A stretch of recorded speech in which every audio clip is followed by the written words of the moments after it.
దాదాపు 25 సంవత్సరాలు గడిచిపోయాయి. పాతకాలం నాటి మేడ అక్కడక్కడా పెచ్చులుడిపోయి శిథిలావస్థను తెలియజేస్తోంది. మేడ ముందు ఖాళీ స్థలం ఉన్న 1-2 చెట్లు ఉన్నాయి. 2-3 వరండాలో నిలబడి చిన్నగా మాట్లాడుకుంటున్నారు. ముసలివాడి ప్రాణం మొండిదే. 4 రోజుల నుండి గొంతులో కొట్టుకుంటోంది ప్రాణం. పాలు పోసినా నీళ్లు పోసినా పక్కలకి కారిపోతున్నాయి. ఈ క్షణమో మరుక్షణమో అనిపిస్తూనే 4 రోజులు గడిచాయి. కొడుకు మీద పెట్టుకున్నాడు ప్రాణాల్ని. అతన్ని చూస్తే గాని ఆ ప్రాణం పోదు. ముసలాయన్ని కింద పెట్టారని కొడుకు కేబుల్ పంపించారట. కానీ దగ్గర రావటానికి అమెరికా నుండి రావాలాయే. పాపం ఉన్న ఒక్క కొడుకు ఈ అవసర దశలో దగ్గర లేకపోవటం. వాళ్ళలా మాట్లాడుకుంటుండగానే కారుకటొచ్చి ఆగింది. అందులో నుంచి 50 ఏళ్ల వయసున్న ఒకతడు దిగి వీళ్ల దగ్గరికి వచ్చి పోయాడా అని అడిగాడు. ఆహా, ఇంకా అలాగే ఉన్నాడు. మలిక్ వాళ్ళు బొంబాయి వచ్చారట. రాత్రి వరకు వచ్చేస్తారు ఇక్కడికి అని అతడి జోళ్లు అక్కడే వదిలి లోపలికి మెల్లిగా నడిచాడు. గుమ్మానికి ఎదురుగా శ్రీనివాస శాస్త్రి సవాకారంగా పడుకోబెట్టబడి ఉన్నాడు. గుండెల వరకు దుప్పటి ఓడి కప్పి ఉంది. హఠాత్తుగా చూస్తే శవంలా కనిపిస్తాడు గాని కొంచెం నిదానించి చూస్తే గొంతులో ప్రాణం కొట్టుకుంటూ ఉండటం కనిపిస్తుంది.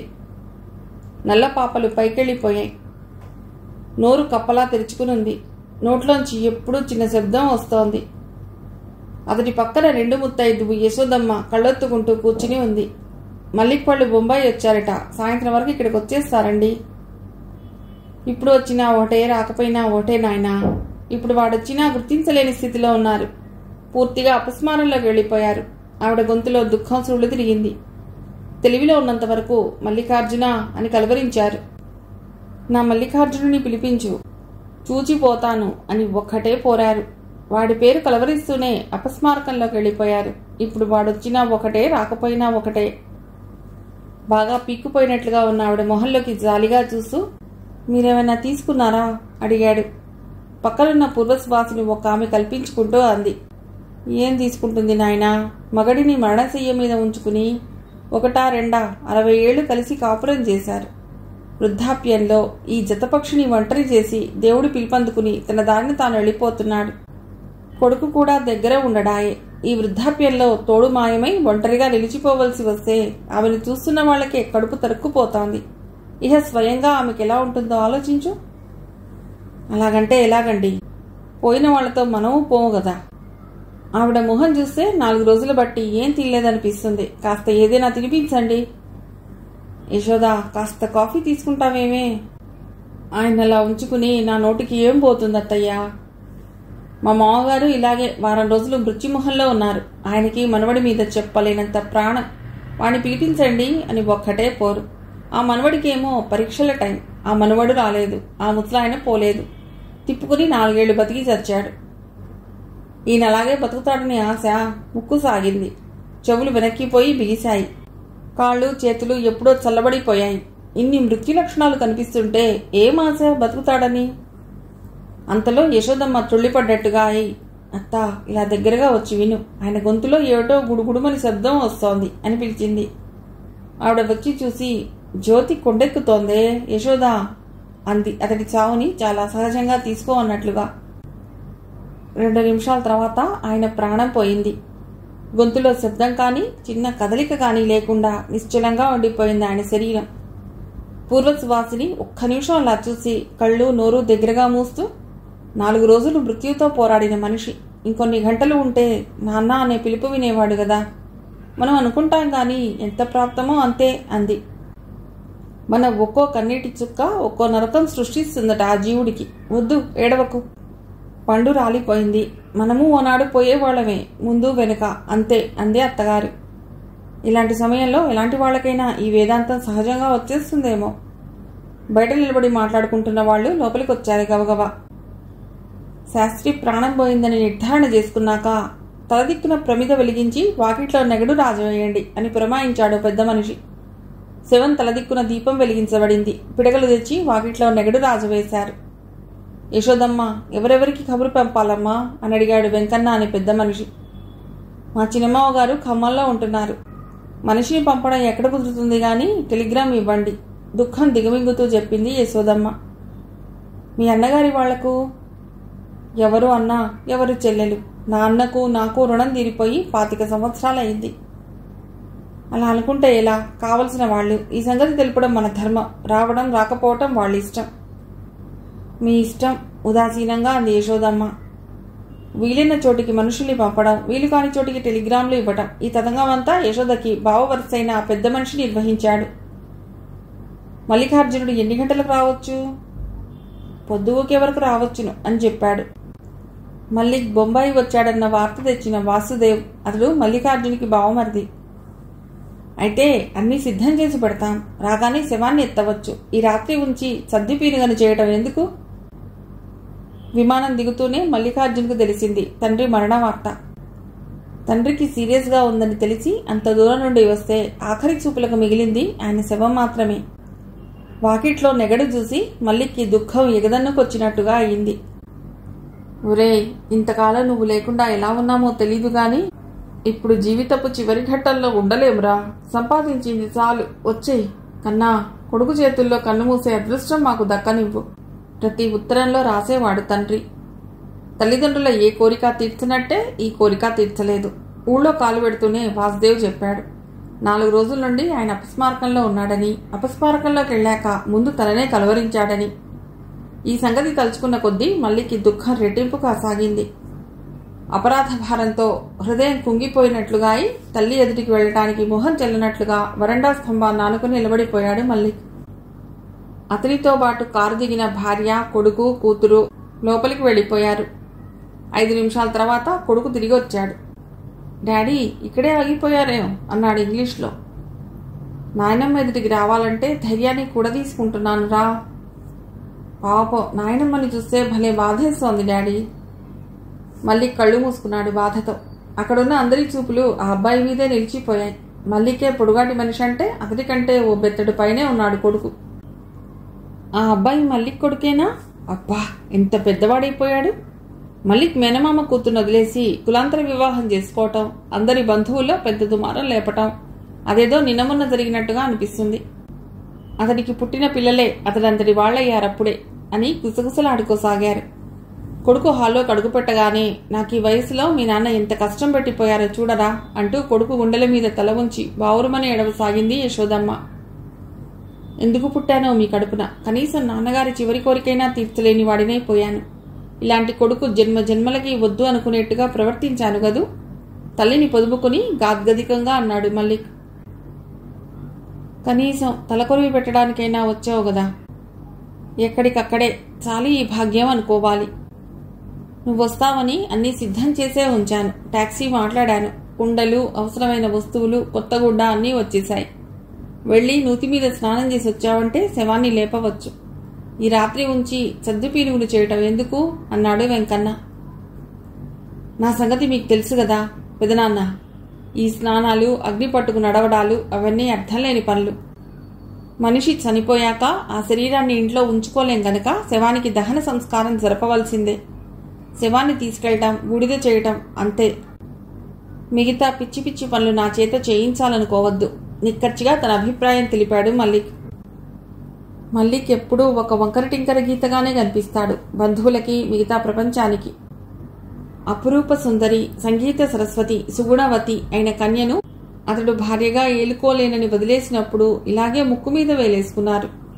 శుద్ధ ఆచారవంతుల ఇంట పుట్టి పెరిగి మరో కులం అమ్మాయిని రెండో వివాహం చేసుకుని తీసుకొచ్చినప్పుడు అంతకంటే తక్కువ ఆశ్చర్యపోలేదు. విదేశాల్లో డాక్టర్లుగా ఉద్యోగాలు సంపాదించుకుని తల్లిదండ్రులను ఒంటరి పక్షులను చేసి భార్యాభర్తలిద్దరూ వెళ్లిపోయినప్పుడు ఎవరు కొడుకులు, ఎవరు తండ్రులు, ఎవరు తల్లులు అని విరక్తితో ఓ నిట్టూర్పు విడిచారు. ఇప్పుడు మనిషి అంతిమయాత్రలో చేయవలసిన విధులను పిచ్చి పనులుగా కొట్టేసి అలాగే ఉంచుకుంటే కుళ్ళి కంపు కొడుతుంది కాబట్టి తీసుకుపోయి ఏదో చెత్త కాగితాన్ని తగలేసినట్టుగా తగలేస్తానంటున్నాడు. ఎవరో అనాథ శవాల్ని తీసుకుపోయి తగలేసినట్టుగా తగలేస్తానంటావేమిట్రా? ఆ పని నువ్వే చేయాలేమిట్రా? ఆ పని మేమైనా చేస్తాం, మున్సిపాలిటీ వాళ్ళైనా చేస్తారు. నువ్వు ఇలా అనాథ ప్రేతాన్ని చేస్తే బతికి ఉన్న మీ అమ్మ బాధపడదా? మీ అమ్మ కోసమైనా నీ పద్ధతులు కొంచెం సడలించుకో నాయనా అంది పూర్వసువాసిని అయిన భాగీరథమ్మ. మీరెవరూ ఏమీ చెప్పకండి, అంతా వాడిష్ట ప్రకారమే చేయని. ఎప్పుడూ తన పద్ధతులను, అభిప్రాయాలను మార్చుకోని వాడు ఇప్పుడు మాత్రం ఎందుకు మార్చుకోవాలి? ఎవరి గురించైతే వాదులాడుకుంటున్నారో ఆయనే లేడు అభిమానంగా అంది యశోదమ్మ. లేక ఎక్కడికి వెళ్ళాడే? మన హిందూ మత విశ్వాసాల ప్రకారం ఆత్మ శరీరాన్ని వదిలిన తర్వాత ప్రేత రూపంలో ఉంటుంది. దానికి శాస్త్రాల్లో చెప్పిన ప్రకారం కర్మకాండ నిర్వహిస్తే గాని ఆ ప్రేత రూపం వదిలి సూక్ష్మరూపం ధరించి స్వర్గలోకానికి బయలుదేరదు. కడుపున పుట్టిన కొడుకుండి శ్రీనుకి ప్రేతత్వం నుండి విముక్తి లేకుండా పోవటమా? కొడుకు ఉండి లేని వాడైనప్పుడు కట్టుకున్న దానివి నువ్వున్నావు కదా, నువ్వు చెయ్యి వాడికి ఉత్తర క్రియలు, భాగీరథమ్మ ఆవేశంగా అంది. మల్లిక్ ప్రశాంతమైన స్వరంతో, నాయనమ్మా, మీరు బ్రతికే ఉన్నారు కదా, మీ ఆత్మను మీరెప్పుడైనా చూసుకున్నారా? ఎవరి ప్రేతాన్నైనా ఎప్పుడైనా చూశారా? అడిగాడు. చుర్రుమంది భగీరథమ్మకు. తమని తాము చూసుకోగల మహానుభావులు చూసుకున్నారు. మన బోటి అంధులకి చెప్పారు. మనం అంధులమై మనకు కనిపించిందంతా లేదంటే ఎలా? ఆవిడ ఝాడిస్తున్నట్లుగా అంది. ఇంతమంది బంధువుల ఉండి శ్రీనివాసుడు అనాథ ప్రేతమైపోతుంటే చూస్తూ ఎలా ఊరుకుంటాను? లేవే, కొంగు నడుముకు చుట్టుకో, నూతి మీదికి పదా. ఇంతసేపటికి మల్లిక్ భార్య భావన కల్పించుకుంది. భర్త భుజం మీద చెయ్యేసి నచ్చ చెబుతున్నట్లుగా అంది. మీరెప్పుడూ బాధపడుతుంటారు కదా, కనీసం మీ అమ్మగారి మనశ్శాంతికైనా మీరు ఈ పని చేయక తప్పదు. ఎవరికోసమో నాకెంత మాత్రం నమ్మకం లేని పనులు ఎలా చేయను భావన? ఆహా, నా వల్ల కాదు. తల్లిదండ్రుల రుణం తీర్చుకోలేని కొడుకుగానే నన్ను మిగిలిపోని. ఇంతసేపు అతి శ్రద్ధాసక్తులతో మౌనంగా వింటున్నాడు మల్లిక్ కొడుకు అజిత్ కుమార్. విషయం ఏమిటో పూర్తిగా అర్థం కాలేదు అతడికి. డాడీ, ఇప్పుడు మిమ్మల్ని ఏం చేయమంటున్నారు వీళ్ళు అని అడిగాడు ఇంగ్లీష్లో. ఇక్కడి ఆచారాల ప్రకారం ఇప్పుడు నేను నూతి మీదికి వెళ్లి చన్నీళ్లు మీద గుమ్మరించుకుని మట్టి కడపలో నీళ్లు తోడుకు వచ్చి వాకిట్లో రాజుతున్న ఆ నెగడు మీద వెచ్చజేసి ఓ మట్టి పిడకతో బియ్యం ఉడికించి ఓ మట్టి చిప్పలో నిప్పుని అన్నపు కుండని చిక్కంలో పట్టుకుని పాడెకు ముందు నడవాలి. అన్నీ పిచ్చి పనులే, ఆటవికులు చేసే పనులు. నాకు ఇష్టం లేదని చెప్తున్నాను. తాతగారికి నేను చెయ్యొచ్చునేమో అడగండి. నువ్వు చేస్తావా? ఎగిరి పడ్డట్టుగా అడిగాడు మల్లిక్. చెయ్యొచ్చునంటే నేను తప్పకుండా చేస్తాను డాడీ. నేనేదైతే చూడకూడదనుకుంటున్నానో, అర్థం లేని పిచ్చి పనులు అంటున్నానో అదే నువ్వు చేసి నన్ను అవమానిస్తావా? తండ్రి మొహం ఎర్రబడ్డది. చూడండి డాడీ, మీ తండ్రి నమ్మకాలు సిద్ధాంతాలు మీవి కాదు. అలాగే మీ నమ్మకాలు సిద్ధాంతాలు మీ కొడుక్కి సంక్రమించాలని కోరకూడదు. మీ తండ్రి గారు మీకు ఎలా స్వేచ్ఛ ఇచ్చారో మీరు నాకు అలాగే ఇవ్వాలి. తన అభిప్రాయాన్ని స్పష్టంగా వినయంగా చెప్పాడు అజిత్. ఏ ఆటవికుల కాలంలోనో ఏర్పడిన పద్ధతులివి. మనం నాగరికంగా సైంటిఫిక్గా ఇంత ఎదిగి ఆ ఆచారాలకి తలవొగ్గటంలో అర్థమేమైనా ఉందా? నువ్వు నమ్ముతావా అజీ? ఆత్మ ఒకటి ఉందని, శరీరాన్ని విడిచాక అది ప్రేతం అవుతుందని, దానికి పిండ ప్రధానాలు మిగతా కర్మకాండ జరిపితే తప్ప అది ప్రేతత్వం నుండి విముక్తి పొంది ఊర్ధ్వంలో కాలం వైపు సాగిపోదని. వాటిలో నాకు నమ్మకం ఏర్పడి చేస్తానంటం లేదు డాడీ. నాయనమ్మను చూస్తే నాకు చాలా జాలేస్తుంది. ఆవిడ ఈ వయసులో కష్టపెట్టడం భావ్యం కాదు. ఆవిడ మనశ్శాంతి కోసం ఏమైనా చేయాలనిపిస్తుంది. ఇద్దరి సంభాషణ ఇంగ్లీష్లోనే నడుస్తుంది. నా అభిప్రాయాన్ని నీ మీద రుద్దకూడదని ముందే హెచ్చరించావు కాబట్టి నేనేమీ అనను. నీ ఇష్టం వచ్చినట్లు చేయి. ఎంత నెమ్మదిగా అన్నా గాయపడ్డ అభిమానం అతడి స్వరంలో తొంగి చూడకపోలేదు. అందరిలోకి పెద్ద మనిషిగా కనిపిస్తున్న వెంకన్నను పిలిచి, తాతగారికి మన ఆచారాల ప్రకారం ఏమేం చేయాలో నేను చేస్తాను. ఆయనకి మనవణ్ణి కాబట్టి నేను చెయ్యొచ్చుననుకుంటాను అన్నాడు అజిత్. అతడు మాట్లాడింది తెలుగే, కానీ తెలుగులో అనిపించలేదు ఎవరికి. ఇంగ్లీష్ వాడు తెలుగు నేర్చుకుని ఒక విధమైన యాసతో పట్టి పట్టి మాట్లాడినట్టుగా ఉందే తప్ప ఒక తెలుగువాడు మాట్లాడినట్టుగా లేదు. పుట్టడమైతే ఇక్కడే పుట్టాడు. 2 ఏళ్ల పిల్లవాడప్పుడు తల్లిదండ్రులతో అమెరికా వెళ్లిపోయి అక్కడే పెరిగి అక్కడే చదువు సంధ్యలు ముగించుకున్నాడు. తెలుగు మీద, తెలుగు జాతి మీద, అసలు హిందూ జాతి మీదే అభిమానం లేని తల్లిదండ్రుల దగ్గర ఆ మాత్రమైనా తెలుగు వచ్చిందంటే గొప్పే. అజిత్ మాటలు తమాషాగా అనిపించాయి అందరికీ. ఎబ్బే, ఏళ్ళొచ్చిన నీ తండ్రి కంటే నువ్వే బుద్ధిమంతుడిలా ఉన్నావు ప్రశంసగా అన్నాడు వెంకన్న. కానీ అబ్బాయి, ఉపనయనం కానిదే దేనికి పనికిరావు కదా. ఉపనయనమా అంటే ఏమిటి? అజిత్ ఆసక్తిగా అడిగాడు. యజ్ఞోపవీతం మెడలో పడాలి, గాయత్రి మంత్రోపదేశం పొందాలి. మెడలో ఏం పడాలన్నారు? ఇదిరా బాబు. ఆయన చొక్కా గుండెలు తొలగించి యజ్ఞోపవీతం పైకెత్తి చూపాడు. అజిత్ ఆయన యజ్ఞోపవీతాన్ని చేత్తో పట్టుకుని పరీక్షగా చూసి, ఇది నేను వేసుకుంటాను, తెప్పించండి అన్నాడు. అతడి అమాయకతకు నవ్వొచ్చింది అక్కడున్న వారందరికీ. ఇది ఎప్పుడంటే అప్పుడు బజార్లో కొనుక్కు వచ్చి వేసుకునేది కాదురా అబ్బాయి. నీ జన్మ నక్షత్రాన్ని బట్టి ఒక శుభలగ్నాన్ని ఏర్పరిచి గాయత్రి యజ్ఞం చేసి గాయత్రి మంత్రోపదేశం పొంది ఈ యజ్ఞపవితం ధరించాలి. అలా కొట్టులో తెచ్చి ఇలా మెళ్ళో వేసుకోవాల్సింది కాదు యజ్ఞపవితం అంటే. అలాగా, ఇప్పుడెలా? నిరుత్సాహపడిపోయాడు అజిత్. మీ నాన్న చేయనని ఖచ్చితంగా చెప్పేశాడు కదా. మీ నాయనమ్మ చన్నీళ్ల స్నానాలు అపరాహ్నం వరకు ఏమీ తినకుండా ఏముంటుంది? అవన్నీ ఆవిడ చేత చేయిస్తే మీ తాతగారి దగ్గరికి వెంటనే పయనం కట్టగలదు. మీ నాన్న తర్వాత, మీ నాయనమ్మ తర్వాత మీ తాతయ్యకు చేయటానికి హక్కున్నవాడివి నువ్వు. మనస్ఫూర్తిగా ముందుకొచ్చినా నేను కాదని ఇంకెవరి చేతో ఎలా చేయించాలి? పద, ఆ బట్టలు ఇప్పేసి అడ్డపంచం ఉంటే తీసి చుట్టుకో. ఆ తర్వాత చేయించవలసిందంతా వెంట ఉండి చేయిస్తాను. ఆపత్కాలానికి తలకొరివి అజిత్ చేతే పెట్టించినా తర్వాత 10వ రోజు నుండి జరిపే కర్మకాండకి ఉపనయనం కాలేదు గనక అతడు పనికిరాడని తీర్మానించారు శాస్త్రం తెలిసిన బ్రాహ్మలు.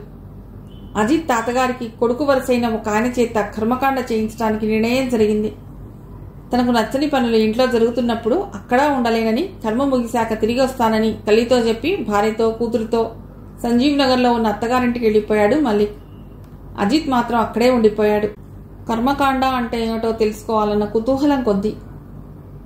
కర్మ మొదలుపెట్టినప్పటి నుండి ముగిసేదాకా శ్రద్ధగా గమనించాడు అజిత్. చిన్నపిల్లవాడు. ఏదో జానపద చిత్రం చూసినట్టుగా ఏదో విచిత్రంగా వినోదంగా తోచసాగింది. ఒక్కోసారి నవ్వుగాను, ఒక్కోసారి జాలిగాను, ఒక్కోసారి దుఃఖంగానూ అనిపించేది. 10వ రోజు నాయనమ్మకు జుట్టు లేకుండా, గాజులు లేకుండా, బొట్టు లేకుండా పౌల్చటి పంచలో చూసినప్పుడు అతడి మనస్సు విలవిల్లాడినట్లుగా అయింది. తన ముందు పట్టెడు పసుపు కుంకుమలతో పోకుండా నాకీ అవతారం ప్రసాదించిపోయాడు అంటూ నాయనమ్మ లోపలెక్కడో ఓ గదిమూలన కూర్చుని ఏడుస్తుంటే అజిత్ కళ్ళెంబడి నీళ్లొచ్చేశాయి. నీ జుట్టుకు, నీ బొట్టుకు, నీ బట్టకు ఏమిటి సంబంధం తాతగారికి నాయనమ్మ? యోచిస్తే సంబంధం ఏం లేదు, కేవలం ఇదొక ఆచారం. ఒక ఉద్దేశంతో ఏర్పడిన పద్ధతే కదా ఆచారం అంటే. మగడిపోయిన ఆడదాన్ని మరో మగవాడు కన్నెత్తి చూడకుండా ఉండటం కోసం ఈ వికార స్వరూపం వచ్చేట్టుగా చేయడమే ఈ ఆచారంలో ఉద్దేశం రా. మై గాడ్, ఈ వయస్సులో నువ్వు ఏ మగవాడిని ఆకర్షించేందుకు ప్రయత్నిస్తావని చుట్టూ బొట్టు తీసేసి తెల్ల పంచె కట్టించారు? ఆవేశంతో అడిగాడు. ముసలివాళ్లకి ఓ ఆచారం, పడుచువాళ్లకి ఓ ఆచారం లేకుండా స్త్రీలందరికీ కలిపి ఒకే ఆచారం చేశారా. జుట్టు తీయడం ఒక బ్రాహ్మణులో తప్ప మిగతా వర్ణాల్లో లేదు. కర్మకాండ నిర్వహించిన అప్పయ్య శాస్త్రి బ్రాహ్మణాశీర్వాదం పొంది వెళ్లిపోయాడు. ఇంటి ముందు ముగ్గులేసి గుమ్మాలకు మామిడాకులు కట్టి భక్షాల వంటతో 13వ రోజు పండగ ముగించారు. వచ్చిన చుట్టాలందరూ, వాళ్ల గోత్రికులు తప్ప మిగతా వాళ్ళందరూ ఆ రోజు ఆ ఇంటి దీపం చూడకూడదని సాయంత్రమే ఎక్కడి వాళ్ళక్కడికి వెళ్లిపోయారు. అంతా అయిపోయాక మర్నాడు ఉదయం వచ్చాడు మల్లిక్. అతడొక్కడే వచ్చాడు, భార్యని కూతుర్ని అక్కడే ఉంచి. అమ్మా, మేం తిరిగి వెళ్లిపోయే రోజు దగ్గరికి వస్తోంది. ఇక్కడ కొన్ని ఏర్పాట్లు చేసి పెడదాం అనుకుంటున్నాను అన్నాడు తల్లి కూర్చున్న చోటికొచ్చి. తను అక్కడే చతికిలబడి. ఏం ఏర్పాట్లు? ఉదాసీనంగా అంది యశోదమ్మ. ఇదివరకైతే నాన్నగారు నువ్వు ఒకరికి ఒకరన్నట్లుగా ఉండేవాళ్లు. పెద్దగా మీ గురించి బెంగపడేవాణ్ణి కాదు. ఒక్కదానివి ఇప్పుడు వృద్ధాప్యం కూడా వచ్చేసింది. అందుకని నువ్వు ఒంటరిదానివి కాకుండా భాగీరథి నాయనమ్మను తోడుగా ఉండిపోయేందుకు అడుగుదాం అనుకుంటున్నాను. వంటకి ఒక మనిషిని కూడా మాట్లాడాను. ఒక్కదాన్ని, నాకు వంట మనిషి ఎందుకురా అని నువ్వు వంటావని ముందుగానే అడ్వాన్స్ ఇచ్చి రేపు రమ్మని చెప్పాను. ఇంకా ఏం కావాలో అడుగు. నువ్వు ఈ వయసులో ఏ కష్టం పడ్డా నేను సహించలేను. నీకు అన్ని విధాలా సౌకర్యం ఏర్పరిచి వెళితేనే నేను వెళ్లిన చోట నిశ్చింతగా ఉంటాను. నా కోసం నువ్వు ఇంత తాపత్రయపట్టవు ఎందుకురా? జీవితం చివరి మెట్టు మీద నిలబడి ఉన్నాను. మీ నాన్నగారు వెళ్ళిపోలేదా? నేను పోతాను ఒకరోజు. నా కోసం నువ్వేం తాపత్రయపడనక్కర్లేదు. ఇది అభిమానంతో అనే మాట తప్ప మనసులో మాట కాదమ్మా. 50 ఏళ్ళు వచ్చాయిరా నీకు. ఇంతకాలము నువ్వు మా కోసం ఒకటంటే ఒకటి చేశావా? అందుకే ఈ తల నీ ముందు వంగిపోతుందమ్మా. ఇప్పటికైనా నీ మనసుకు నచ్చే పని చేసి కొద్దిగా తలెత్తుకుందామని తాపత్రయపడుతున్నాను. కొడుకు కంఠంలో వినిపించిన ఆర్తికి యశోదమ్మ కప్పుకున్న అభిమానపు తెర తొలగిపోయినట్లుగా అయింది. దుఃఖ విచలిత స్వరంతో అంది. ఈ వయస్సులో ఏ తల్లైనా ఏం కోరుకుంటుందో నేను అదే కోరుకుంటున్నాన్రా. కన్న కొడుకు చేతుల్లో కన్ను మూయాలని. కానీ అది తీరని కోరిక. అందుకే నిన్నేమీ కోరటం లేదు. నీకు ఈ దేశం అంటే అసహ్యం, ఈ మనుషులంటే అసహ్యం. ఇక్కడ ఉండలేనని ఎప్పుడో చెప్పేశావు. నువ్వు ఆ దేశంలో, నేనిక్కడ, రోజుల్ని లెక్కబెట్టుకుంటూ. ఈ హంస ఏ రాత్రో ఏ పగలో వెళ్ళిపోతుంది. వస్తే ఇక్కడ చూడటానికి ఏమీ మిగిలి ఉండదు. కాబట్టి నువ్వు ఈ గడ్డ మీద కాలు పెట్టడం ఇదే ఆఖరనుకుంటాను. ఈ దేశం వచ్చేయమనటం తప్ప ఇంకేం కోరినా తీర్చడానికి సిద్ధంగా ఉన్న మళ్ళీ తల్లి మనసులో మాట విన్నాక కాసేపు నోట మాట రానట్లుగా కూర్చుండిపోయాడు. తండ్రితో పాటు అక్కడికి వచ్చిన అజీ, నాయనమ్మ దగ్గర నేనుంటాను డాడీ, నాయనమ్మ భారం నా మీద వదిలి మీరు నిశ్చింతగా వెళ్ళండి అన్నాడు. మల్లిక్ నివ్వెరపోయాడు. ఏమిటి, నువ్వు ఇక్కడే ఉంటావా? ఇదే నిర్ణయం అడిగాడు. సరైన నిర్ణయమే అనుకుంటున్నాను. ఈ వయసులో నాయనమ్మని ఒంటరిగా చేసి మన దారిన మనం వెళ్ళిపోవటం ధర్మం కాదు. మీరు ఇండియా వచ్చేసి ఉండలేరు కదా. కాదజీ, అక్కడ నీకున్న అవకాశాలు. పోనీ డాడీ, ఆ అవకాశాల్ని. ఈ దేశంలో యువకులు బతకటం లేదా? నేను బతికేస్తాను. కాస్త హెచ్చుగానో తక్కువగానో సొంత ఇంట్లో కలో గంజో తాగిన మర్యాదే కదా. మాతృదేశం మీద ఈ భక్తి ఎప్పుడు పుట్టుకొచ్చింది? నీకంటే ముందుగా. నా తల్లి కోసం నువ్వేమీ త్యాగం చేయొద్దు. నేనే వచ్చేస్తాను ఇండియా. ఇక్కడే నర్సింగ్ హోమ్ ఓపెన్ చేస్తాను. ఇంజనీరింగ్ అయిపోయే వరకే నువ్వు ఇండియాలో ఉండవలసింది. తర్వాత నేను వచ్చేస్తాను. నువ్వు వెళ్ళిపో. ఉండడం వెళ్ళడం నా నిర్ణయానికే వదిలిపెట్టండి డాడీ. కానీ మీరు ఇండియా వచ్చేయటానికి మమ్మీ ఒప్పుకోదేమో. ఒప్పించడానికి ప్రయత్నిస్తాను. తను రాకపోతే నేను ఒక్కడే వచ్చేస్తాను. మీ మనసును కష్టపెట్టుకుని నా కోసం ఏం చేయొద్దురా. ఇన్నాళ్లు గడిచిన రోజులు ఇప్పుడు గడవ్వా. మీకు ఎక్కడ బాగుంటే అక్కడే ఉండండి. ఈ చివరి రోజుల్లో మీ మెడకు గుదిబండను కావాలనుకోవటం లేదు. భాగీరథి అతను నాతో ఉండిపోమ్మని నేనే అడుగుదాం అనుకుంటున్నాను. నువ్వే అడుగుతానంటున్నావు. అడుగు. నీ మనసెందుకు చిన్నబుచ్చాలి? కాదమ్మా, నా పిల్లలు నాకు బుద్ధి చెప్పే అవకాశాన్ని నేను వాళ్ళకి ఇవ్వదలుచుకోలేదు అంటూ ఓ కోరచూపు కొడుకు మీదికి విసిరాడు. క్షమించండి డాడీ, ఒక సమస్య మన ముందున్నప్పుడు నా బుద్ధికి తోచిన పరిష్కారం నేను చెప్తాను. అది మీకు బుద్ధి చెప్పడంగా ఎందుకు భావించాలి?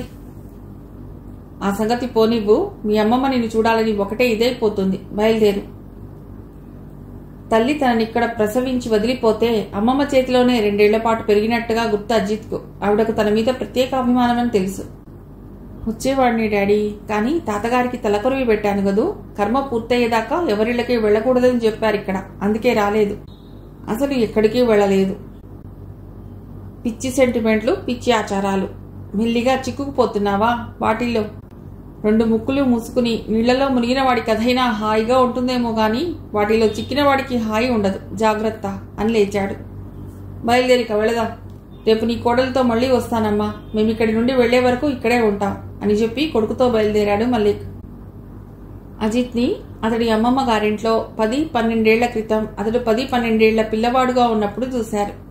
ఇప్పుడు 24 ఏళ్ల చక్కని యువకుడుగా మారిపోవటం చూసి అబ్బా, అజిత్ ఎంత ఎదిగిపోయాడు. చెంపలు సన్నబడి ముఖం పొడుగై ఆ అజిత్ ఇతడు కాదన్నట్టుగా అయ్యాడు. అమ్మమ్మ, మేనమామ భార్య రాధ ఏకాభిప్రాయం వ్యక్తపరిచారు. మేనమామ వాసుదేవ్కి 3 కూతుళ్లు. పెద్దమ్మాయి సాధన MBBS ఫైనల్ చేస్తోంది. రెండో అమ్మాయి వందన BSc ఫైనల్ చేస్తోంది. మూడో అమ్మాయి కాంచన ఇంటర్మీడియట్ చదువుతోంది. ఏడాది క్రితం రాధ భావనకు ఉత్తరం రాసింది. కోడలు సాధన MBBS వచ్చే ఏటితో అయిపోతుంది. తను MD చేయాలనుకుంటోంది. అజిత్ ఉండగా వేరే సంబంధాలకు పోవటం మీ అన్నయ్యకి ఇష్టం లేదు. నువ్వు కాదంటే వేరే సంబంధాలకు పోవటం తప్పదనుకో. ఏ సంగతి నువ్వు వ్రాస్తే జవాబు మాకు అనుకూలంగా లేకపోతే మేం వేరే ప్రయత్నాలు మొదలెడతాం అని రాసింది. అజిత్ పెళ్లి పూర్తిగా అతడిష్టానికే వదిలిపెట్టదలుచుకున్నాను. పిల్లలకు ఆ మాత్రం స్వేచ్ఛ ఇవ్వాలనుకుంటున్నాను. మల్లిక్ అభిప్రాయం కూడా అదే. ఈసారి మేము ఇండియా వచ్చేటప్పుడు అజిత్ని కూడా తీసుకొస్తాం. అప్పుడు సాధన, అజిత్ ఇద్దరూ కలిసి నిర్ణయం తీసుకుంటారు అని రాసింది భావన. ఆ సంగతి అజిత్కి తెలుసు, సాధనకు తెలుసు. అక్క అక్క, అజిత్ బా వచ్చాడే, అమ్మ నిన్ను కిందికి తీసురమ్మంది అంటూ కాంచన సంబరంతో పరిగెత్తుకొచ్చింది. మేడ మీద తన గదిలో చదువుకుంటున్న సాధన దగ్గరికి. మీ ఫేవరెట్ హీరో ఎవరో వచ్చినట్టుగా ఏమిటా సంబరం? సంతోషాన్ని దాచుకుని పైకి మాత్రం చిరాకు ప్రదర్శించింది. తర్వాత వస్తాలే, అప్పుడే వెళ్ళిపోడు కదా. అమ్మ తిడుతుందిరా, చేయి పట్టి లాగింది. చదువుకుంటున్నాను. తర్వాత చదువొచ్చులే, రా. సాధన పుస్తకం స్టూల్ మీద ఉంచేసి లేచింది. హాల్లో దృశ్యాన్ని పరిశీలనగా చూస్తున్నట్లుగా 1 నిమిషం పైమెట్టు మీద ఆగింది. కుటుంబ సభ్యులంతా హాల్లో సోఫాల్లో కూర్చుని ఉన్నారు. అమ్మమ్మని ఆనుకుని కూర్చుని కబుర్లు చెప్తున్నాడు అజిత్. దేనికో ఆవిడ గట్టిగా నవ్వేస్తోంది. సోఫాలో కూర్చున్న అందరూ మగవాళ్లలోకి అజితే పొడుగుగా కనిపిస్తున్నాడు. కానీ అంత సన్నగా ఉన్నాడేమిటి బాబు? నిలబడితే గిడకర్రలా ఉంటాడేమో, మగవాళ్ళంత సన్నగా ఉంటే ఏం బాగుంటారు అనుకుంది సాధన. ఉంగరాలు తరిగిన హిప్పీ జుట్టు, మొహం తెల్లగా అందంగా కనిపిస్తోంది. ఇంతమందిలో ఉన్నా కొందరి మొహం ప్రత్యేకంగా కనిపిస్తుంది. ఆ కొద్ది మందికి చెందినవాడితడు. వైట్ ప్యాంట్కు వైట్ షర్ట్ టక్ చేశాడు. సన్నగా పొడుగ్గా ఉన్న ముక్కు, చురుగ్గా చూసే పెద్ద పెద్ద కళ్ళు. అజిత్ అమ్మమ్మ స్వరాజ్యలక్ష్మమ్మ మెట్ల వైపు చూసి, రావే సాధు, అజిత్ బా వచ్చాడు అని పిలిచింది. సాధన మెట్లు సరసరా దిగొచ్చింది. ఏం పిలుపది నాయనమ్మ, నీకెన్నిసార్లు చెప్పాలి నన్ను అలా పిలవద్దని? ఇవాళ ముద్దుకి సాధు అని పిలిచావు, రేపు సన్నాసి అని పిలుస్తావు అంది రుసరుసలాడుతూ. ఆవిడప్పుడప్పుడు అలాగే పిలుస్తుంది. ఎవరూ లేకపోతే అంతగా పట్టించుకోదు సాధన. ఎవరైనా కొత్త వాళ్ళు ఉన్నప్పుడు స్నేహితుల ముందు పిలిస్తే ఇలాగే విరుచుకుపడుతుంది. ఆవిడదేం పట్టించుకోకుండా, ఇదిగోనే అజిత్ బావ, పలకరించవా ఏం అంది. అజిత్ బావ కాదు, కొంగబావ అనుకుంది స్వగతంగా. తన ఊహకు తనే లోపల నవ్వేసుకుంటూ. నిజంగా కూడా అతడు తెల్లటి బట్టల్లో తెల్లగా కొంగలాగే ఉన్నాడనిపించింది. ఇదిగోరా, ఇది సాధన, మీ మామ కూతురు, జ్ఞాపకం ఉందా? ఫ్రాకుల్లో చూశానప్పుడు చిరునవ్వుతో అన్నాడు అజిత్. అబ్బా, వెన్నెల కురిసినట్లుగా మల్లెలు విరిసినట్టుగా హాయిగా ఉంది నవ్వు అనుకుంది సాధన. అతడి నవ్వుకు ముగ్ధరాలైపోయి, నిలబడిపోయావే, రా కూర్చో అంటూ ఆ పిల్ల చెయ్యి పట్టి లాగాడు. తన పక్కన కూర్చోమన్నట్లుగా అజిత్. సాధన సిగ్గుతో చెయ్యి లాగేసుకుని, ఏమిటది, న్యూయార్క్ అనుకున్నావా? ఇంతమంది ఎదుట చేయి పట్టి లాగడమే కాక నీ పక్కన చోటు కూడా చూపుతున్నావు అంది చిరుకోపంతో. నీ బాబ్డ్ హెయిర్, మొండి చేతులు, స్లీవ్లెస్ బ్లౌజ్, న్యూయార్క్ అనిపిస్తుంటేను. భలే దెబ్బ కొట్టావురా మనవడా. మనవడి భుజం తట్టి మరీ నవ్వింది పెద్దగా స్వరాజ్యలక్ష్మమ్మ. సాధన మొహం ఎర్రగా కందిపోయినట్లుగా అయింది. తొలి పరిచయంలోనే చిలిపికయ్యానికి దిగిన బావామర్దళ్లను చూసి మిగతా వాళ్లు కూడా ముసిముసిగా నవ్వారు. విదేశంలో పెరిగొచ్చిన వాడు మనల్ని వేలెత్తి చూపుతున్నాడే. మన కట్టు, మన పొట్టు, మన పద్ధతి మనకుండాలని ఎంతో చెప్తుంటాను. తెలుగుంటి ఆడపడుచంటే ఎలా ఉండాలి? కంటి నిండుగా కాటుగా, నుదుటిన కుంకుమ బొట్టు, నున్నగా దువ్విన తల, బారెడు పొడుగు వాలుజడ, చేతుల నిండా గాజులు, ఒంటి నిండా చీర రవిక, కాళ్లకి పసుపు, చెంపలకి పసుపు. ఆ అందం ఈ చేతుల్లేని జాకెట్లలో, మగవాళ్లలా కత్తిరించుకున్న జుట్టులో, ముద్దుల్లా మొండిగా కనిపించే చేతుల్లో ఎలా వస్తుందే? చక్కగా జుట్టు పెంచవే పిల్లలకి అని ఎన్నిసార్లు చెప్పాను మీ అమ్మకు. ఈ కాలం పిల్లలు మనం చెప్పినట్టుగా వింటారా అత్తయ్యా అంటూ పిల్లల్ని మగ ఆడా కాకుండా చేసింది అంటూ ఆవిడ కోడలి మీద అక్కసు వెళ్లబోసుకుంది. మరి నిజమే అత్తయ్యా, ఈ కాలం పిల్లలు మనం చెప్పినట్టుగా వింటారా? మీరు చెప్పినట్టుగా తయారు కమ్మంటే అమ్మమ్మలా తయారు కావాలా అని మండిపడతారు వాళ్ళు. వాళ్లతోటి పిల్లలు ఎలా ఉంటారో తాము అలాగే ఉండాలని కోరుకోవటంలో అనిశ్చితమేమీ లేదు కదా అంటూ సమర్థించుకుంది రాధ. తోటి పిల్లలు తిక్క ఎక్కువై గుండ్లు చేయించుకుంటారు, వీళ్ళు కొట్టించుకోవటమేనా? అది మనకు తగినదా కాదా అని ఆలోచించనక్కర్లేదా? ఉన్నట్టుండి అజిత్ పక్కున నవ్వాడు. ఎందుకురా నవ్వుతున్నావు అడిగిందా అమ్మమ్మ. సాధనని బోడిగుండులో ఊహించుకుంటుంటే. ఏయ్ కొంగబావా, చెయ్యెత్తింది సాధన కోపంతో. నీ చోద్యం కాల, మగపిల్లవాడి మీదికే చెయ్యెత్తుతావేమిటే? మగపిల్లవాడైతే ఏమిటి గొప్ప? నాకంటే కాస్త పొడుగున్నాడు అంతేగా, ఒంటేలు కొంగలు ఉండవా పొడుగు? అయితే నేను పొడుగ్గా ఉంటానన్న ప్రశంసని ఇలా అందజేస్తున్నావన్నమాట. Thank you. టీవీగా భుజాలు కుదిపి నవ్వాడు మళ్ళీ. ఊరికి ఎందుకు నవ్వుతున్నావు? మల్లెలు ఏరుకుందుకు ఇక్కడెవరూ లేరు. ఓ, నేను నవ్వితే మల్లెలు కురిసినట్టుంటుందన్నమాట. Many many thanks for your compliment. బాగుందర్రా బావా మద్రాల సరసం. స్వరాజ్యలక్ష్మమ్మ నిండుగా నవ్వింది. 2 రోజుల తర్వాత చెయ్యి కలుపుకొని గలగలా నవ్వుతూ మేడమెట్లు దిగి వస్తున్న సాధన అజిత్లని చూసి తల్లిదండ్రులు నిశ్చింతతో ఓ నిట్టూర్పు విడిస్తే, ముసలావిడ మాత్రం పెళ్లి కాకముందే ఏమిటో ఒకరి మీద ఒకరు పడి తిరగడాలు, ఇకలు పకపకలు. అతడు ఫారిన్ నుండి వచ్చాడు కాబట్టి అతడికి ఇది సరిపోయింది గాని ఈ అమ్మడు ఇది అమెరికా అనుకుందా ఏమిటి అని గొణుక్కుని ఊరుకోలేదు. పట్టలేనట్లుగా కోడలితో అంది. వాళ్ళిద్దరూ కాబోయే భార్యాభర్తలే అనుకో. అయితే మట్టుకు వాళ్ళని అంత దగ్గరగా తిరగనివ్వటం ఏం బాగుంటుంది? లక్షణంగా పెళ్లి జరిగాక ఇక ఏం జరిగినా పర్వాలేదు. పెళ్లికి ముందే అన్నీ అయిపోయాక ఇక ఏం పెళ్లి? చదువుకున్న పిల్లలు, వాళ్ళకా మాత్రం తెలియదా అత్తయ్యా? వయసులో ఉన్న పిల్లలు, పెద్దవాళ్ల ఆక్షేపణలేమీ లేవని తెలిసాక ఊరుకుంటారా? మీ కూతుర్ని అల్లుడిని అడిగి త్వరలోనే ముహూర్తం పెట్టిస్తాలే అత్తయ్య. మీరు అనవసరంగా హైరాణ పడకండి. మీకు అసలే బీపీ. నేను కన్నాని ఆడపిల్లల్ని. ఆ కాలంలోనే ఒకరిని డాక్టర్ని, ఒకరిని ప్లీడర్ని చదివించాను. ఇలాగ వెర్రివేషాలు వేయనివ్వలేదు. చాలా గొప్పగా పెంచారు ఆడపిల్లల్ని. అందుకనేగా మా పెద్దాడపడుచు భావన గారు పెళ్లి చేసుకుని పూలదండలతో అల్లుడితో ఇంటికి వచ్చే వరకు తమకు తెలియదు. అప్పటికే అజిత్ కడుపున పడ్డాడని చెప్పుకున్నారు అందరూ.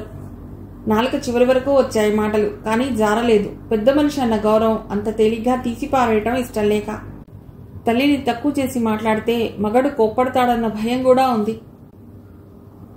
ఇండియాకి తిరిగొచ్చేసి ఇక్కడే నర్సింగ్ హోమ్ ఓపెన్ చేయాలన్న ఆలోచనకు మొదట తీవ్రమైన అభ్యంతరం తెలిపింది భావన.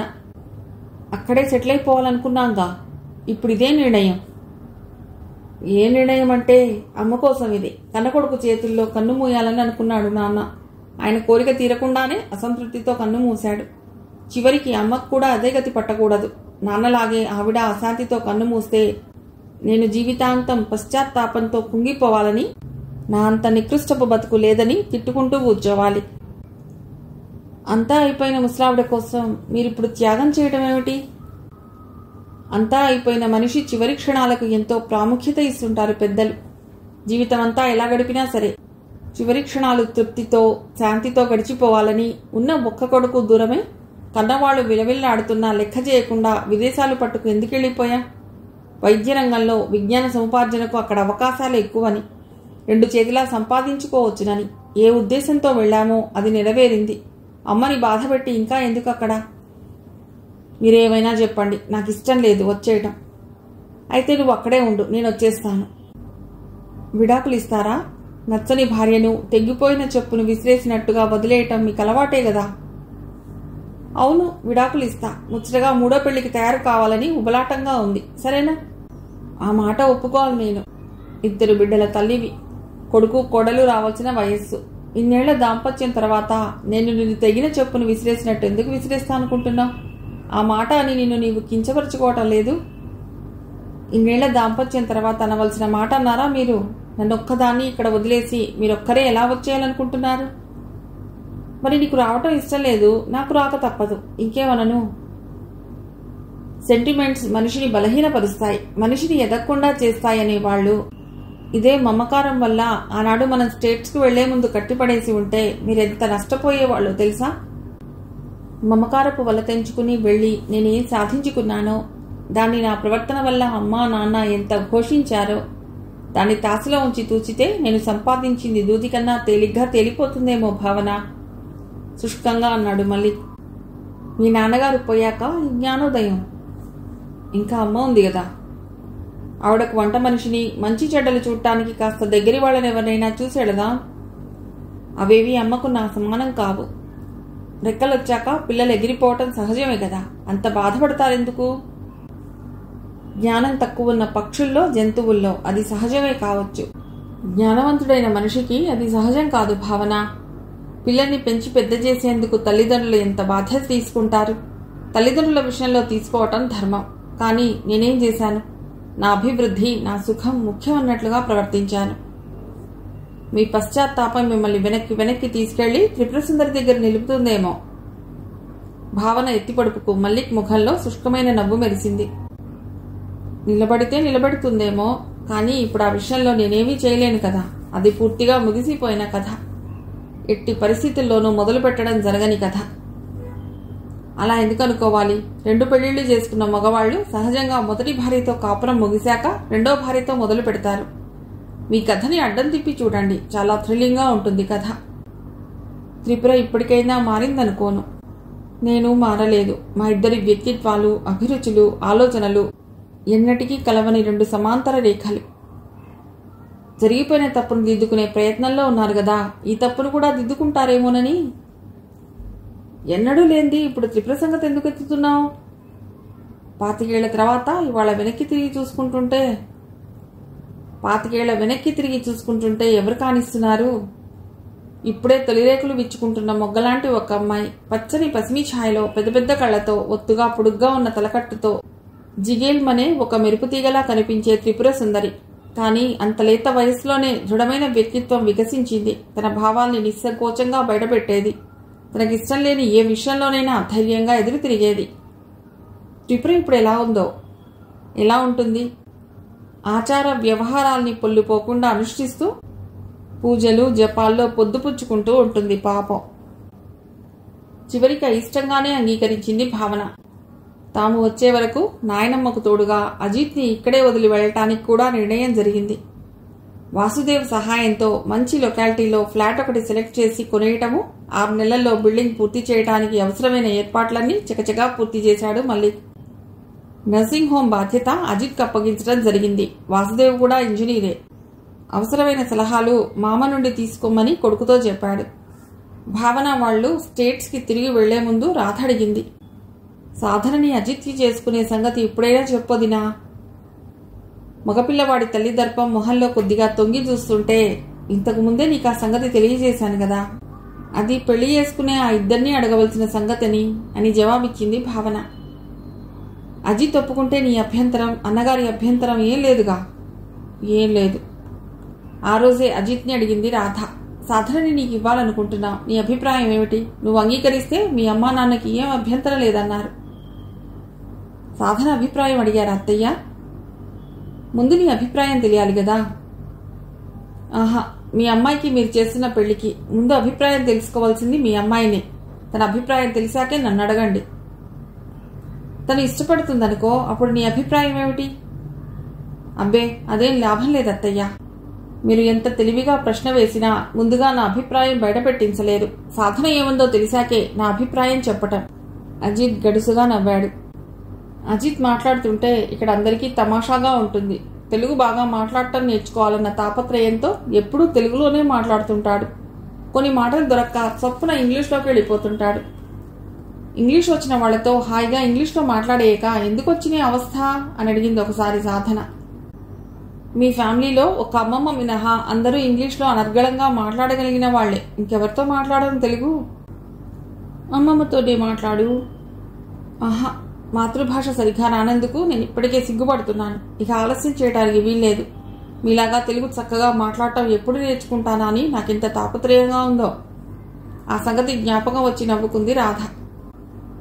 అజిత్, మీ అమ్మాయి అభిప్రాయమే ముందు తెలుసుకోమని చెప్పాక సాధనని అడిగింది రాధ. అజిత్ మీద నీ అభిప్రాయం ఏమిటి? నచ్చాడా? ఇంకా 6 నెలల దాకా అతడు ఇక్కడ ఉండటం ఖాయమే కదా మమ్మీ. 6 నెలలయ్యాక చెప్తాను నా అభిప్రాయం. రాధ ఊహించని జవాబు విన్నట్టుగా విస్మయపడింది. ఎందుకు? ఇంతవరకు అతడి మీద ఏ అభిప్రాయం ఏర్పడనే లేదా? అప్పుడేనా అతడి అభిరుచులు, ఆలోచనలు, జీవితం పట్ల అతడి దృక్పథం అన్నీ స్పష్టంగా తెలుసుకోవాలి నేను. 15-20 రోజుల్లో ఏం తెలుస్తుంది? అన్నం ఉడికిందని తెలుసుకోవటానికి ఒక మెతుకు పట్టి చూస్తే చాలదు. అజిత్ సహజంగా మంచివాడు, ఇంజనీరింగ్ చదివాడు, ముఖ్యంగా మనకు కావలసిన వాడు. ఇది చాలదు? చాలదు మమ్మీ. అంత తొందర ఎందుకు చెప్పు? అతడింకా ఉంటాడుగా. అభిప్రాయాలు, అభిరుచులు అన్నీ కలిసి దంపతులమైతే మా జీవితాలు సాఫీగా సాగుతాయన్న గ్యారంటీ ఏర్పడినప్పుడే అతడితో పెళ్లికి అంగీకరిస్తాను.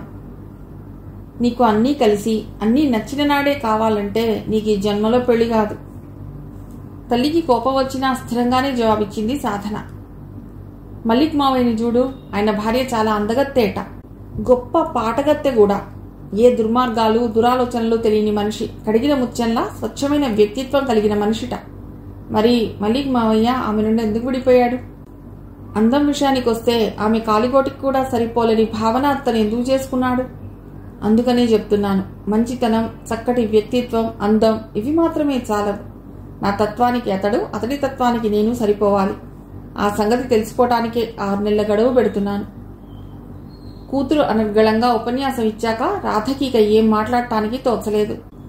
అజిత్ ముందు సాధన అభిప్రాయం తెలుసుకోమని చెప్పి బతికించాడు. లేకపోతే అతడు ఒప్పుకొని సాధన ఒప్పుకోలేదని తెలిస్తే పెళ్లి ప్రస్తావన తామే తెచ్చి తామే అతడిని అవమానించినట్లయ్యేది.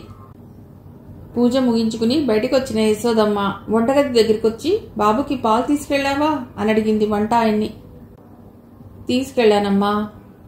ఇవాళ ఫలహారం ఏం చేస్తున్నావు? ఏం చేయమంటారో మీరే చెప్పండమ్మా. ఆ ఫలహారాలు నేను తింటానా చస్తానా? వాడి కోసమే కదా చేసేది. వాడినే అడిగి చేస్తే సరిపోతుంది. ఒక మాట కనుక్కుని వస్తానుండు. వెనుదిరిగిన యశోదమ్మకు ఎదురుగా కనిపించాడు అజిత్. ఎరా, ఏం చేయాలి ఈ పూట ఫలహారం? ఏదో ఒకటి చేయించు నాయనమ్మా. మనవడి చేతిలో ఉన్న ఆల్బమ్ చూసి, అదెక్కడ దొరికిందిరా నీకు అని అడిగింది ఆవిడ. తాతయ్య ట్రంకు పెట్టెలో దొరికింది నాయనమ్మ. డాడీ పెళ్లి ఫోటోలున్నాయి ఇందులో. ఒకసారి ఇలారా నాయనమ్మ. డాడీ తన మొదటి భార్య నుండి ఎందుకు విడిపోయాడు? ఆ సంగతులన్నీ నువ్వు నాకు ఇవాళ చెప్పాలి అని ఆవిడ చెయ్యి పట్టి తీసుకుపోయి హాల్లో సోఫాలో కూర్చోబెట్టి తన పక్కన కూర్చున్నాడు, ఆల్బం పెట్టుకుని మీద. ఇంత పొద్దున్నే నీ కథలు చెప్తూ కూర్చుంటే ఎలారా? పొద్దుటే నాకు వణుకుడు. ఓ ముద్ద కడుపులో పడితే తప్ప తేరుకోదు ప్రాణం. అందుకే ఉదయం కాస్త పలహారం తీసుకోమని చెప్తాను. ఆ నూనె త్రిళ్ళు నాకు పడవు నాయనా. అసలేం లేకపోయినా ఉంటాను గాని ఆ నూనె త్రిళ్ళు తిని కడుపులో వికారం పడలేను. సరే కాని నాయనమ్మ, డాడీ పెద్ద భార్య నీ మేనకోడలేనట కదూ అంటూ ఆల్బంలో ఆకులు తిప్పివేయసాగాడు అజిత్. మొదటి 2-3 పేజీల్లో తాతగారు, నాయనమ్మ ఇద్దరూ కలిసి దిగిన ఫోటో, ఫ్యామిలీ ఫోటో, అజిత్ తండ్రి మల్లిక్ చిన్నప్పటి ఫోటోలు ఉన్నాయి. ఆ తర్వాత ఆయన పెళ్లి ఫోటోలు. మాంగళ్య ధారణ జరుగుతుంటే తీసిన ఫోటో చూస్తుంటే యశోదమ్మకి ఒకసారి గతమంతా జ్ఞాపకం వచ్చి హృదయం భారమై కళ్ళు చెమ్మగిల్లాయి. పెళ్లి కూతురి వయసు ఎంతుంటుంది నాయనమ్మ పెళ్ళప్పుడు? 10 ఏళ్ళు. మై గాడ్, 10 ఏళ్ల పిల్లకి పెళ్లి. అంత చిన్నప్పుడే ఆడపిల్లకి పెళ్లి చేసి ఏం చేస్తారు? వింతగా అడిగాడు. ఏం చేస్తారని కాదురా వెర్రి నాయన, అది ఆచారం. 8 ఏళ్ల పిల్లకి పెళ్లి చేస్తే కన్యాదాన ఫలం దక్కుతుందని మనలో ఒక నమ్మకం. ఆ పిల్లకి అప్పుడు 10 ఏళ్ళైతే మీ నాన్నకి ఎన్నేళ్ళో తెలుసా? 22 ఏళ్ళు. మై గాడ్, ఇద్దరికి 12 ఏళ్ల తేడా. ఈ కాలంలో ఏమో గాని ఆ కాలంలో ఇలాంటి పెళ్లిళ్లు అతి సాధారణంగా జరిగేవి. మగపిల్లవాడికి మీసాలు మొలుస్తుంటేనో మీసాలు మొలిచాకో అతడికి పెళ్లి జరిగితే అతడి వధువుకి ఏ 8 ఏళ్ళో ఉండేవి. చాలా చెడ్డ ఆచారం నాయనమ్మ. తన భార్య తనకంటే 15-10 ఏళ్లు చిన్నదైతే మామలాగానో తండ్రిలాగానో ఆమె మీద పెత్తనం చెలాయించాలని అనిపిస్తుందే గాని భర్తలాగా లాలించాలని అనిపించదు. మీ నాన్న మీ అమ్మని చూస్తున్న దానికంటే బాగానే చూశాడురా మీ తాతయ్య నన్ను. మనవడికి చురక అంటిస్తున్నట్టుగా అంది యశోదమ్మ. ఈ కాలం దాంపత్యం బెటరో ఆ కాలం దాంపత్యం బెటరో తర్వాత చర్చించుకుందాం గాని డాడీ ఆవిడని ఎందుకు వదిలేశారు? ఆవిడిప్పుడు ఎక్కడుంది, ఎలా ఉంది? ఆ కథంతా చెప్పు నాయనమ్మ. తెలుసుకుని ఏం చేస్తావురా? త్రిపురకి జరిగిన అన్యాయాన్ని నువ్వేమైనా సరిదిద్దగలవా? ఆవిడ వ్యధగా ఒక నిట్టూర్పు నిడిచింది. ఆవిడ పేరు త్రిపుర. త్రిపుర సుందరి. మా పుట్టింట్లో తరతరాలుగా అంబ ఉపాసన వస్తోంది చాలా వరకు. ఆ ఇంట్లో ఆడపిల్లల పేర్లన్నీ ఆవిడ పేరు మీదే పెట్టడం ఆనవాయితీ. త్రిపుర సుందరి, జగదాంబ, రాజరాజేశ్వరి, లలిత, శ్యామల, దుర్గా అంటూ. నా పేరు మాత్రం మా అమ్మమ్మ కాలం చేసిన సంవత్సరమే నేను పుట్టాను కాబట్టి ఆవిడ పేరు పెట్టుకుంది మా అమ్మ, మా నాన్నగారితో పోట్లాడి. అక్కడికి యశోదాని పిలవటంతో నాకు అదే స్థిరపడిపోయింది. ఆవిడ మీ అన్న కూతురే కదూ? అయితే డాడీ మేనరికం చేసుకున్నాడన్నమాట. అన్న కూతురేరా? నా పుట్టింటితోనే 1000 మంది పుట్టిల్లు అని అనుకోవటానికి లేకుండా చేసుకున్నాను. మీ నాన్న త్రిపురని ఏలుకోనని చెప్పిన రోజే నాకు పుట్టింటితో సంబంధం తెగిపోయింది. దుఃఖంతో ఆవిడ గొంతు పట్టుకుపోయింది. మా నాన్నగారు పోయినా మా అమ్మ పోయినా మా అన్నగారు నాకు కబురు చేయలేదు. శుభకార్యాలకి లేదు పిలుపు, అశుభకార్యాలకి లేదు పిలుపు. యశోదమ్మ అనే ఆడపడుచు ఇంకా బతికే ఉందన్న సంగతి వాళ్ళు మర్చిపోయి 25 సంవత్సరాలైంది. డాడీ ఆవిడతో కాపురం ఎందుకు చేయనన్నాడు? ఆవిడ మంచిది కాదా? అందంగా ఉండదా? అందం సంగతి చెప్పాలంటే త్రిపుర కాలిగోటికి సరిపోదు మీ అమ్మ. ఇక గుణం సంగతి అంటావా? దాని గుణం దానికి మంచే. తనకి నచ్చని విషయాల్లో మనసు చంపుకు లొంగిపోవటం దానికి చేత కాలేదు. తనకు సరిపడని మనిషి అనుకుంది త్రిపుర. విడిపోయారిద్దరు. డాడీ మమ్మీ మీద ఎప్పుడూ అథారిటీ చెలాయించగా చూడలేదే. పైగా మమ్మీ మాటను ఎంతో గౌరవిస్తాడు. బలవంతంగా తన ఆలోచనలు అభిరుచులు మమ్మీ మీద రుద్దగా ఎప్పుడూ చూడలేదు నేను, విస్మయంగా అన్నాడు అజిత్. తన అభిరుచులకు సరిపోయిన పిల్లని ఏరుకుని చేసుకున్నప్పుడు ఇహ పేచీలెందుకు వస్తాయిరా? ఇద్దరు డాక్టర్లు, ఇద్దరు సమంగా సంపాదిస్తారు, ఇద్దరు సమవయస్కులు. నీ మేనకోడలు ఏమీ చదువుకోలేదా? చదువుకుంది కొంచెం. మీ నాన్న బలవంతం మీదే ట్యూషన్ చదివి ప్రైవేట్గా మెట్రికులేషన్ పాస్ అయింది. అదొక్కటే పేచీ అయితే ఇంకా ఎంతైనా చదువుకునేదేమో. కానీ అదొక్కటే పేచీ కాదాయే, ఎన్నో. అది సనాతనాచారపరుల ఇంటి పిల్ల. పొద్దున్నే లేచి పూజలు, మడి, ఆచారం, సంగీతం ఇవే అభిరుచులు దానివి. మీ నాన్నకి ఆధునికత అంటే చాలా ఇష్టం. వంటింటికి అంకితం కారాదాడది అనే నినాదం చేసేవాళ్లలో చేరినవాడు. తన స్నేహితుల మధ్య అరమరికలు లేకుండా తిరగమనేవాడు. అధురాతనంగా అలంకరించుకోమనేవాడు. తనతో సినిమాలకి షికార్లకి ఎప్పుడు పడితే అప్పుడు రమ్మనేవాడు వెంట. వాడి భావాలకి ఆ పిల్ల అదిరిపోయింది. భర్తను కాపురాన్ని వదులుకోవటానికైనా సిద్ధపడిందే గాని వాడికి అనుగుణంగా మారలేకపోయింది.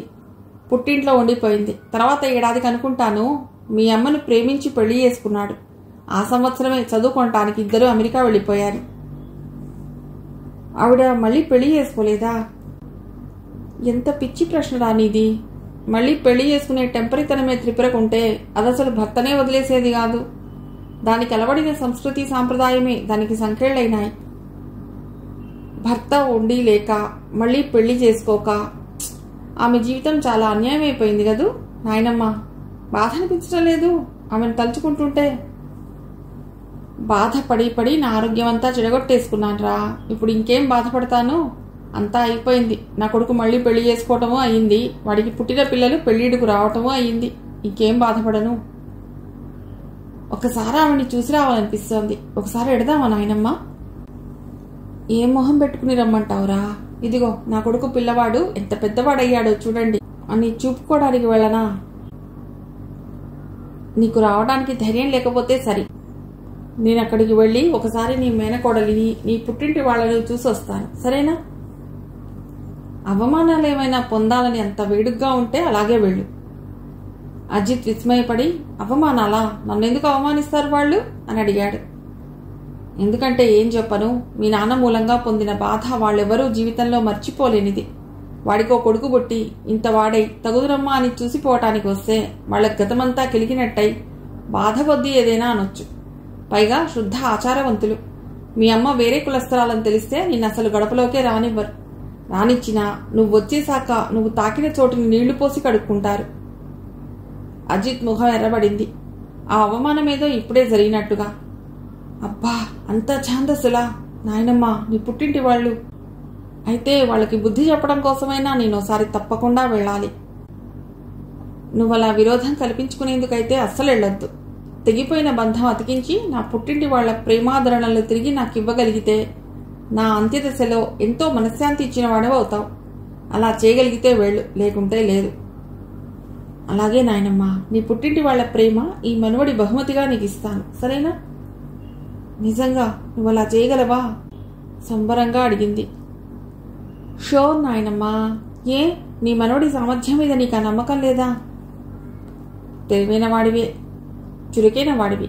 నీ మీద నాకు ఆ నమ్మకం ఉంది. కానీ కరుడుగట్టిన మనుషుల్ని కరిగించడానికి నీ తెలివి, నీ సామర్థ్యం ఎంతవరకు ఉపయోగపడతాయా అని. తెలివి అనేది ఉన్న తర్వాత అన్నింటికీ ఉపయోగపడితేనే అది తెలివి అనిపించుకుంటుంది. తెలివి ఒక్కటి ఉంటేనే చాలదురా, నిదానం, ఓర్పు కూడా ఉండాలి. సరే, నీ పుట్టింట్లో ఎవరెవరు ఉంటారో, ఎవరెవరు ఎలాంటి వాళ్ళో చెప్పు నాయనమ్మా. మిగిలిన కథ తర్వాతి భాగంలో.